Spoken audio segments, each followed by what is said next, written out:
All right, well, we started on Capitol Hill, where Senator Orrin Hatch joined us just a few moments ago talking about the Kagan nomination. Take a look. All right, Senator Hatch, thank you so much for joining us. I believe now, with the departure of Justice Stevens, you now have been part of the confirmation process for every sitting member of that court. Well, they've all had to go through you. As soon as Elena Kagan goes on, that'll be true. And how many times have you voted no on a Supreme Court nominee? Only once, and that was against Sonia Sotomayor.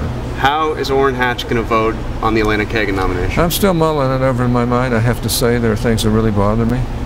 And there are a lot of things I think are very good about her as well. She's a very intelligent woman, very personable, not afraid to express her viewpoint, except she didn't express any of her own viewpoints. She expressed a lot for the administration. But you voted yes on Solicitor General nomination. Is there any chance you'll vote yes this time? Any chance? Keep in mind, the Solicitor General's nomination is for a job that only lasts a certain amount of time. This is a lifetime appointment to the most important court in the world. And she'll be one of 9 people.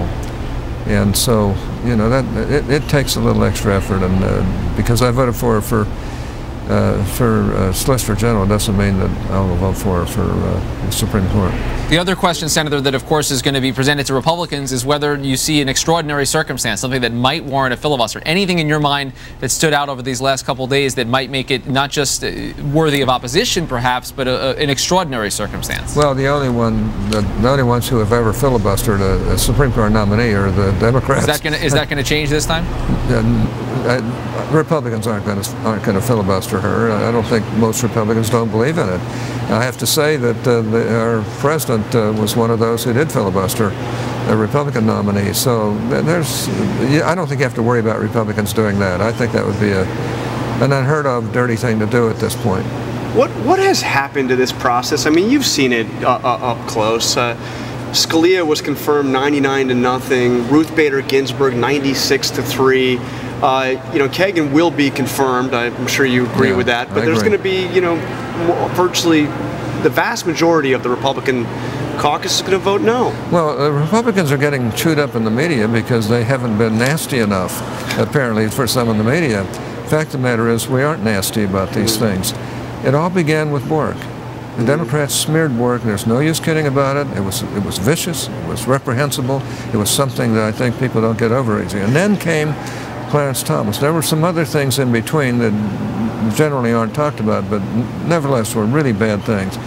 And then Thomas came up, and everybody knew Thomas was an honest, decent man. They all knew that he was intelligent, and they painted him like he just couldn't handle the job. And they're still doing that, even though he's writing probably the best opinions on the court.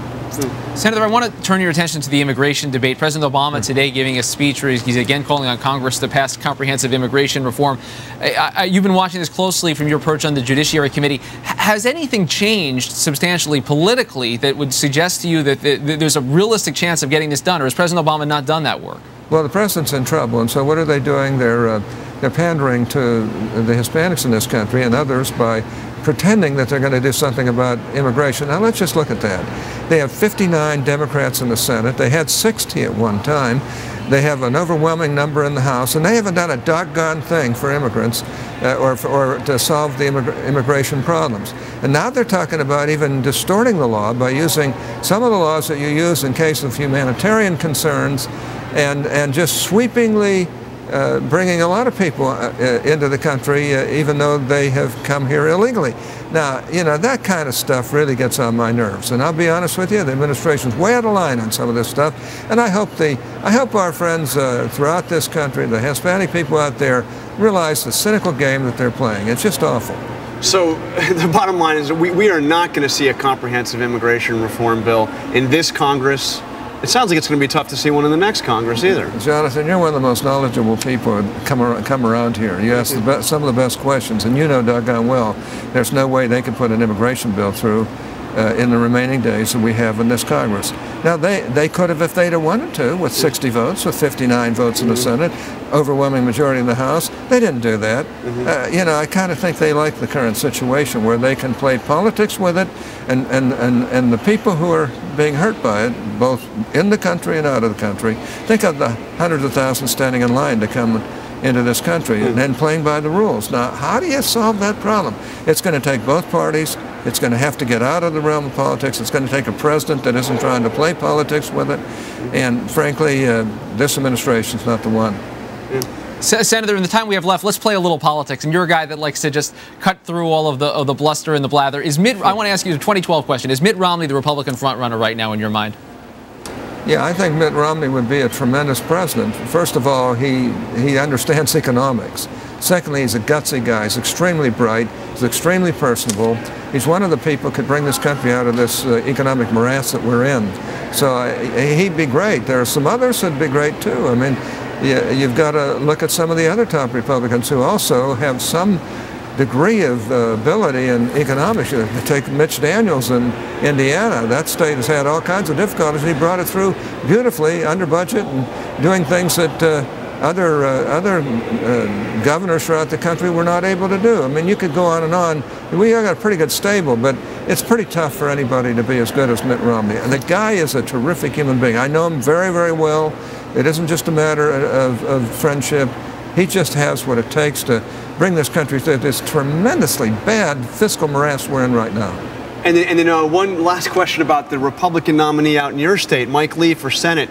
Yeah. Obviously, your colleague, Senator Bennett, basically hounded out of the Republican Party, hit very hard because he was a guy that occasionally worked with Democrats. My question to you is, will Mike Lee, assuming he wins and ends up a senator here, be in for a little bit of a rude awakening? It's pretty hard to get anything done, as you know, here without working with those on the other side of the aisle. Well, Mike Lee, I've known him since he was my page here in the United States Senate. He's an extremely bright guy, a very, very good person, like his father. Rex Lee was one of the all-time great Solicitors General of the United States. Mike's a very bright guy. His brother, I recommended to the Supreme Court in Utah and is now on the Supreme Court. Terrific mind, very good people. I think when he gets here, he'll realize that there are things you can do and things you can't do, and he'll have to learn just like I did, just like everybody else. But he's going to have a lot of help from me because I care a great deal for him. And I feel badly about Senator Bennett. It wasn't a good thing as far as I'm concerned. But fortunately, the two who ran off, Tim Bridgewater and Mike Lee, are both excellent people, just excellent, excellent people. All right. Well, Senator Hatch, thank you so much for joining us here on Top Line. Appreciate it. Nice to be with you. Sir.